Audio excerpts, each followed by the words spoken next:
Hello everyone, welcome to my channel. In this video we will see Compton effect. Compton effect देखने से पहले हम कुछ history जान लेते हैं. Before 1905 we only know about the wave nature of light. Before 1905 हमें सिर्फ लाइट के वेव नेचर के बारे में पता था. But in 1905 Albert Einstein performed an experiment called as photoelectric effect, and he proved that light can also travel in the form of particles, and he called these particles as photons, means packets of energies. So light is having two natures, wave nature and particle nature. अब x raise जो है उसका nature और light का nature same ही होता है. तो अगर लाइट पार्टिकल के फॉर्म में ट्रैवल कर रही है तो एक्स रेज जो है वो भी पार्टिकल के फॉर्म में ट्रैवल कर रहे होंगे. तो ये जानने के लिए in 1923 a scientist named Arthur Holly Compton perform an experiment called as Compton scattering, and he observed that when photon gets collided on a charged particle, it will get scattered with decrease in energy, and this phenomenon is similar to like if a ball is collided on another ball at rest. So we can define Compton effect as the scattering of a photon by a charged particle, usually an electron. Means Compton effect is a collision of photon on a charged particle, usually an electron, and when this photon gets collided on this electron, it results in decrease in energy and increase in wavelength. Means when this photon gets collided on this electron, there is decrease in its energy, and its remaining energy gets used to recoil this electron, and there is an increase in wavelength of this photon. Here you can see that this initial wavelength and final wavelength. So here there is an increase in wavelength of this scattered photon. So there is a change in wavelength after collision of an photon with electron. So in Compton effect we find change in wavelength. So this is the equation for Compton effect. Lambda dash minus lambda is equal to h upon m naught c 1 minus cos phi. Here lambda dash is a wavelength of scattered photon. Lambda dash is a wavelength of scattered photon.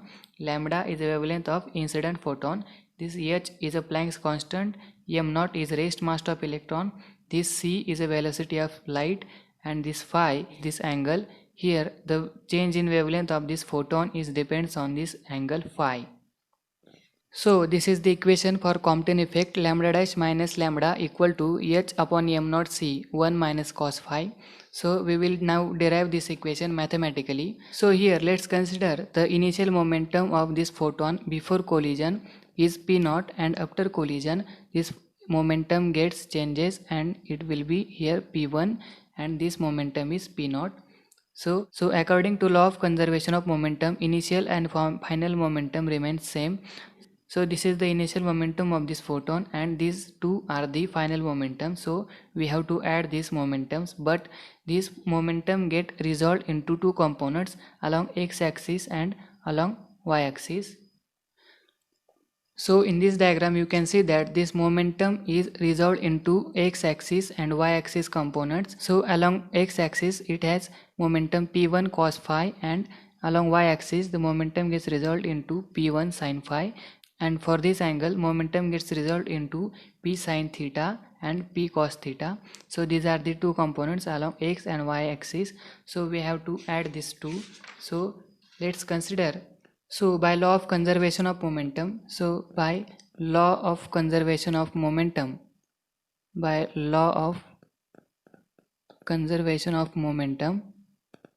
we have along x direction we have momentum p naught. Here you can see that the initial momentum of this photon before collision along x axis is p naught, and after collision the momentum gets resolved into these components along x axis p1 cos phi and p cos theta. So we have to add these two components and we get the equation p naught is equal to p cos theta plus p1 cos phi. So we get this equation. So let's arrange this equation as p naught minus p cos theta is equal to p1 cos phi. So this is equation number 1. So along y-axis here you can see that along y-axis there is no momentum, so we can take 0.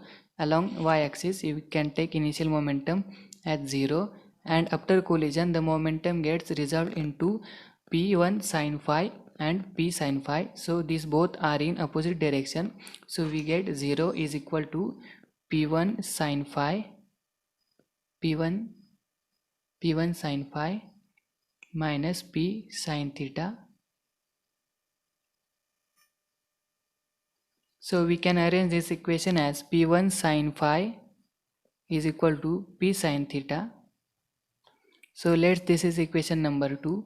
Now, so by squaring this equation number 1, we get p0 minus p cos theta is equal to square is equal to p1 square cos square phi. So by a minus b bracket square formula, we can expand this as p0 square minus 2p0 p cos theta plus p square cos square theta is equal to p square cos square phi. So this is equation number 3. Now squaring this equation, we get p1 square sin square phi is equal to p square sin square theta. So this is equation number 4, and by adding these two equations we get p0 square minus 2 p0 p cos theta plus p square cos square theta plus this one p1 square sin square phi is equal to, now this right hand side, p square cos square phi plus p square sin square phi. Here it is theta, here it is theta, and here is phi. Here we can take p square common, and sin square theta plus cos square theta is 1, and so now we get p0 square plus p1 square minus 2 p1 p0 cos theta is equal to p square. So we get this equation. This is equation number 5. So here you can see that energy of this photon before collision and after collision will be same. This is according to law of conservation of energy.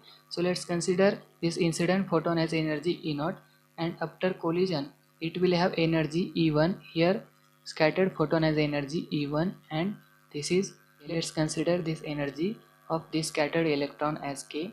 So according to law of conservation of energy, we can write E0 is equal to E1 plus k. So we get equation E0 is equal to E1 plus k. This is according to law of conservation of energy. Law of conservation of energy. So we can arrange this equation for E0 minus E1 is equal to k. So now here we can put the values of E0 and E1, as we know that the equation P is equal to H by lambda. So here we can write H nu upon lambda nu. It gets H E upon C. So we get E is equal to C into P.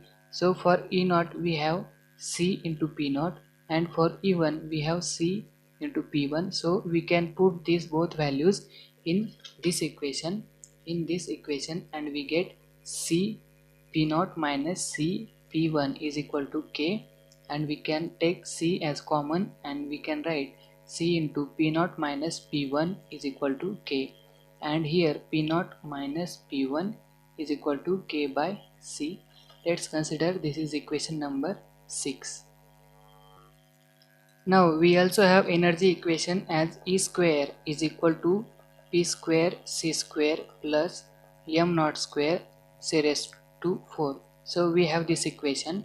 So from this equation we can write energy E as this is a kinetic energy and rest mass energy at M naught C square. So we can put this value in this equation as E. So we can write this E as K plus M naught C square bracket square is equal to P square C square plus M naught square C raised to 4.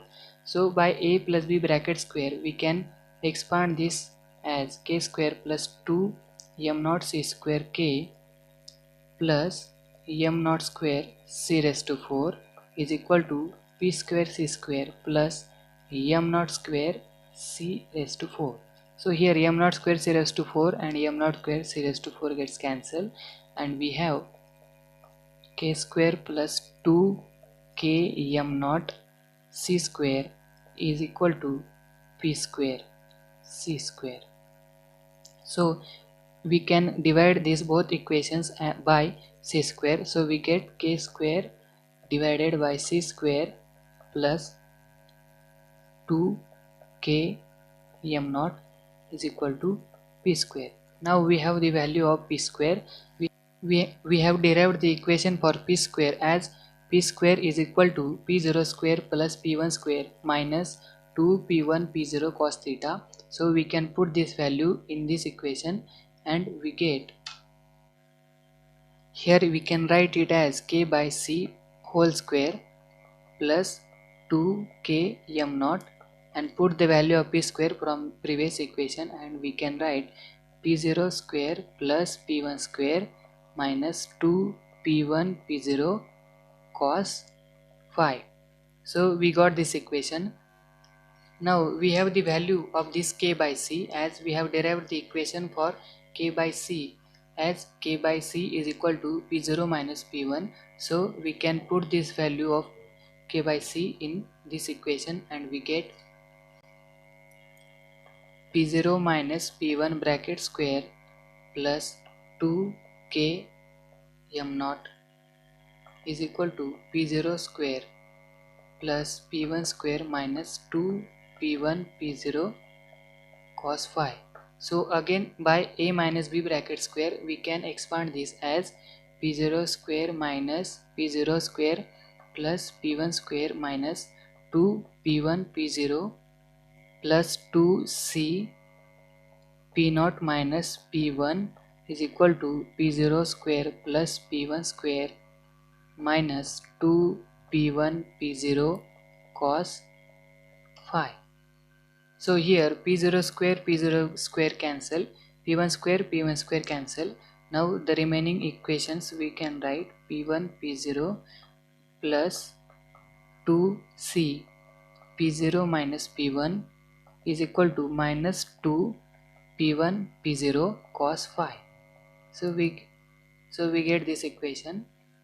So divide this both equation by 2, we get minus p1 p0 plus 2c p0 minus p1 is equal to minus p1 p0 cos phi. Now अब ये minus term यहाँ पे जाएगी तो we can write this equation as, here it is not 2, so we can write this equation as c into p0 minus p1 is equal to p1 p0 minus p1 p0 cos phi. Here we can take p1 p0 common and we have the equation 1 minus cos phi, and here c p0 minus p1. Here it is m0 into c p0 minus p1, m0 c p0 minus p1. So we can put this m0 c here and p1 p0 here. So we have p0 minus p1 upon p1 p0 is equal to 1 upon m0 c 1 minus cos phi. So we can separate the denominators and we have the equation 1 upon p1 minus 1 upon p0 is equal to 1 upon m0 c into 1 minus cos phi. So we get this equation. So now we have the equation for momentum of photon as p is equal to h by lambda. So we can put this value of p in these equations and we get, here for p1 we have h by lambda 1 and for p0 we have p0 is equal to h by lambda naught. So put these values in this equation and we get lambda 1 upon h minus lambda upon h is equal to 1 upon m0 c 1 minus cos phi. So we can take this denominator here and we get the equation lambda 1 minus lambda is equal to h upon m0 c 1 minus cos phi. So this is the final equation for Compton effect, and here this term h upon m0 c we can write it as lambda c, and here it is the change in wavelength, so we can write it as delta lambda. So we have the equation delta lambda is equal to lambda c into 1 minus cos phi, and this lambda c is a Compton wavelength. This lambda c is called as Compton wavelength. So this is the equation for Compton effect. So this is the final equation for Compton effect. So let's revise the Compton effect. First of all, we have seen the definition. It is a scattering of photon by a charged particle, usually an electron, and when this photon gets collided on this charged particle means electron, it results in decrease in energy, means उसकी energy कम हो जाएगी, and there is increase in wavelength, मतलब उसकी wavelength जो है वो increase हो जाएगी. So this is the definition for Compton effect. Then this is the equation for Compton effect. Change in wavelength lambda dash minus lambda is equal to h upon m naught c 1 minus cos phi. So we derived this equation mathematically. So to derive the equation, we first consider the law of conservation of momentum. So when this photon gets collided on this electron, its momentum after collision and before collision remains conserved, and the momentum after collision gets divided into two components along x-axis and y-axis. Along x-axis it gets resolved into p1 cos phi and p cos theta, and along y-axis it gets resolved into p1 sin phi and p sin theta. Then we also consider the law of conservation of energy, means energy of this photon before collision and after collision remains conserved, and we have this equation. And finally we derive the equation lambda 1 minus lambda is equal to h upon m naught c 1 minus cos phi. Here lambda 1 is the wavelength of photon after collision, lambda is wavelength of photon before collision. Here h is Planck's constant, m0 is rest mass of electron, c is velocity of light, and this angle phi is this angle. The change in wavelength of this photon depends on this angle phi.